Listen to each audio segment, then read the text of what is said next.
शिवलिंग का वास्तविक अर्थ क्या है, शिवलिंग क्या प्रदर्शित करता है, वह किसका प्रतीक है। इन सभी तथ्यों को आज हम आपके समक्ष रखेंगे। लोगों ने जो वजह भ्रांति समाज में शिवलिंग के प्रति फैला रखी है, उसे दूर करना अति आवश्यक है। कुछ लोगों ने शिवलिंग का इतना गलत अर्थ बता रखा है कि हम उसकी व्याख्या करना भी पाप समझते हैं और महादेव का अपमान समझते हैं। इस प्रस्तुति द्वारा आप शिवलिंग का संपूर्ण अर्थ जानेंगे। कृपया वीडियो को शेयर करें ताकि लोगों के मन से यह भ्रांति दूर हो सके और चैनल को सब्सक्राइब अवश्य करें। शिवलिंग एक संस्कृत शब्द है। यहाँ लिंग का अर्थ है प्रति, यानी शिवलिंग का अर्थ है शिव का प्रति। शिवलिंग को हम शिव का स्वरूप मान उनकी पूजा करते हैं। संस्कृत भाषा में जिस प्रकार पुल्लिंग का अर्थ पुरुष का प्रतीक और स्त्रीलिंग का अर्थ स्त्री का प्रतीक होता है, उसी प्रकार शिवलिंग का अर्थ शिव का प्रतीक है। पुराणों में वर्णित एक कथा के अनुसार ऋषियों ने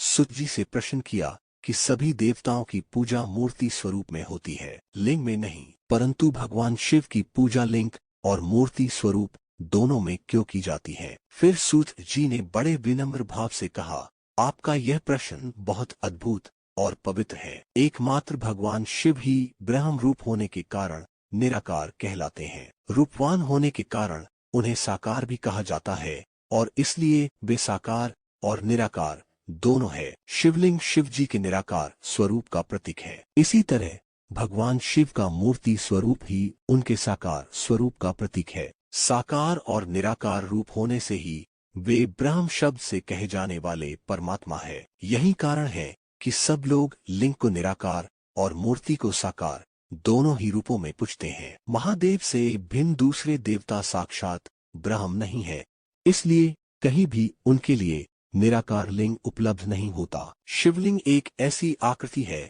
जिसमें संपूर्ण ब्रह्मांड व्याप्त है। आपने शिवलिंग को अलग अलग आकारों में देखा होगा, जिनमें से कुछ शिवलिंग मनुष्य द्वारा बनाए गए हैं और कुछ शिवलिंग भगवान द्वारा स्वयं भूप्रापट है। परंतु अगर हम प्रमुख 12 ज्योतिर्लिंग के संदर्भ में चर्चा करें तो उन सभी का आकार एक दूसरे से भिन्न है। ऐसा इसलिए है क्योंकि अलग अलग उद्देश्यों को प्राप्त करने के लिए अलग अलग शिवलिंग बनाए गए हैं। कुछ शिवलिंगों को स्वास्थ्य के लिए बनाया गया है, परंतु अगर हम प्रमुख 12 ज्योतिर्लिंग के संदर्भ में चर्चा करें तो उन सभी का आकार एक दूसरे से भिन्न है। ऐसा इसलिए है क्योंकि अलग अलग उद्देश्यों को प्राप्त करने के लिए अलग अलग शिवलिंग बनाए गए हैं। कुछ शिवलिंगों को स्वास्थ्य के लिए बनाया गया है, कुछ को विवाह के लिए व कुछ को ध्यान साधना के लिए स्थापित किया गया है। इन सभी निराकार रूपी भगवान शिव के प्रति 3 लिंगों में एक समानता अवश्य है कि इनकी बनावट अंडे के आकार की है,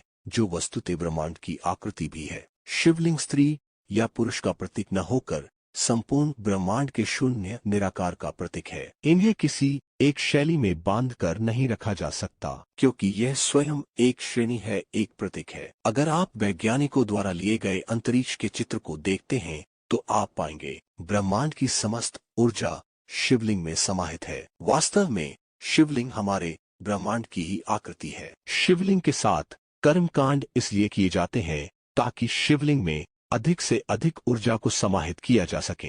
आज के लिए केवल इतना ही। जाने से पूर्व वीडियो को लाइक करें व चैनल को सब्सक्राइब अवश्य करें। तब तक के लिए जय जय श्री राम।